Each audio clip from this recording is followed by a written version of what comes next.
The Objective News Network, law firm for Hunter Biden, allegedly engages in impersonation. Hello, this is Hnatio reporting for the Objective News Network. Welcome to our broadcast for today, August 2nd, 2023. This young woman is Jessica Bengals. She is the Director of Litigation Services at the global law firm of Latham and Watkins, LLP.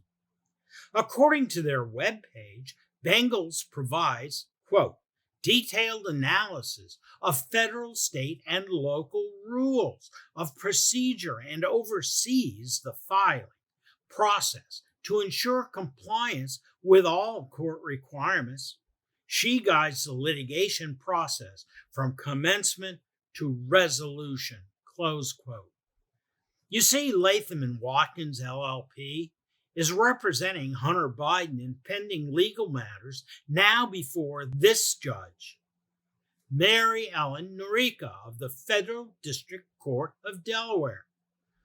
According to news reports, Ms. Bengals picked up the telephone, called the clerk of the court's office of the Noreika court, and then misrepresented herself to get Hunter Biden's personal information contained in an Amicus Curiae brief relating to the president's son's legal matters, redacted from the court record. The article appearing in Above the Law puts it this way, and I quote from the article.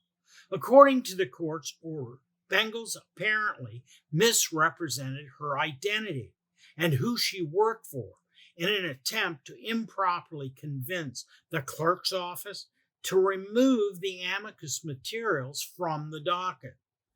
The court believes Bengals falsely claimed to work with the author of the amicus brief, Theodore Catilla of Halloran, Farkas and Catilla, another law firm, in order to get the sensitive information taken down. Close quote. The article goes on to say, and I quote, in an affidavit, Bengals says she never misrepresented her firm on calls to the court. And I quote from Bengals, I am completely confident that I never indicated that I was calling from Mr. Catilla's firm or that I worked with him in any way, close quote. Again, quoting from the article, I am one of the first to say that attorney or big law directors of litigation services can do misguided things. But in this instance, it is hard to imagine an administrative member of the staff with 18 years of experience at the firm putting her career on the line for a lie that is easily discoverable. And when caller ID probably gave it away from the jump. So said Catherine Rubina, a senior editor at Above the Law, who wrote the piece. While there does not appear to be enough evidence in this case to prove there was a misrepresentation, it was certainly suspicious enough to raise the eyebrows of Judge Noreika. On the larger front, there is certainly enough evidence out there to question the ethics of the legal profession, all the way from judges to lawyers to government prosecutors, right down to their employees. Here's another classic case where lawyers intentionally lied to the courts, knowing full well they are lying.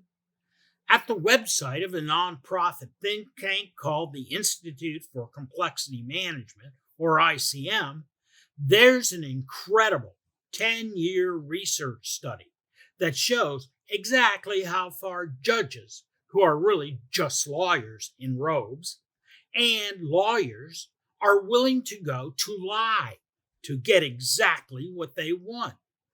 The lawyers in this case are remarkably arrogant about what they did because they already knew the legal profession is being allowed to police its own conduct with absolutely no outside accountability. ONN previously did a story where one of these lawyers actually published a videotape starring himself saying unabashedly that all lawyers lie, but how he now wanted to change the legal profession from a bunch of liars to truth tellers.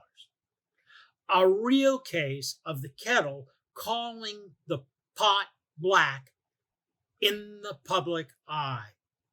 In this case, lawyers, judges, and law enforcement officials openly colluded to politically retaliate against a small business owner after he filed lawsuits against the Democrat-controlled and weaponized government and their contractors for stealing his technology and forcing him out of business.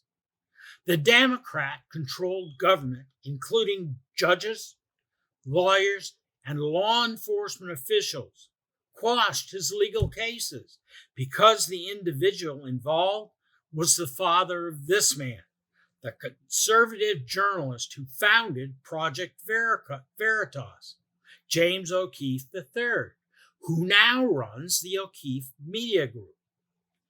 The 10-year case study chronicles how the Democrat-controlled and weaponized justice system used the courts to contain what really happened to avoid exposure and the scrutiny of the American people. And then there's another case that the ICM nonprofit think tank found that involves the largest racketeer influenced mortgage fraud enterprise that has ever existed in history, where the legal profession, both judges and lawyers, have been caught red-handed colluding with the largest bank in the country to fraudulently foreclose on thousands of people's homes.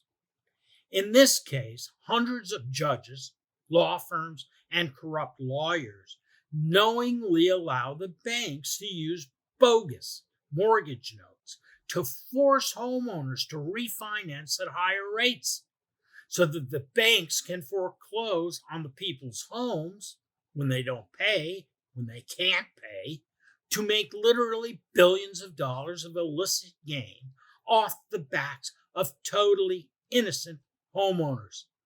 The judges, lawyers, and bankers involved all know full well that they are committing crimes by lying, but it doesn't seem to bother them at all as long as they make money.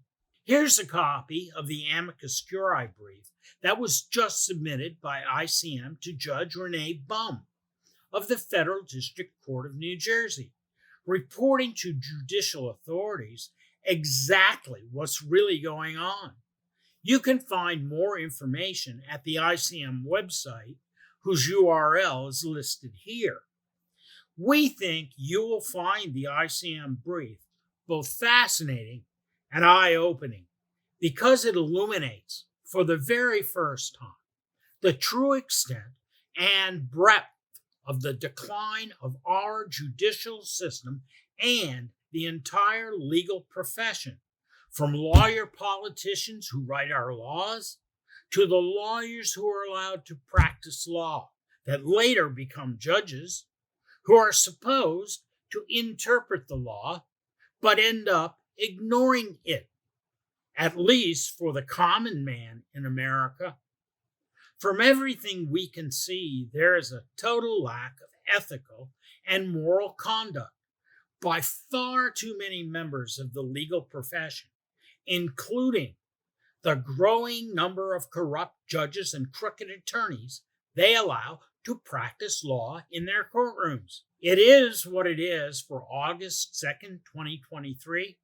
This is John Hnatio reporting for the Objective News Network. Thank you for watching, and please subscribe. At ONN, we strive to objectively report to you only the truth to spur meaningful civil discourse on the major issues of the day. Please tell your friends and colleagues about us.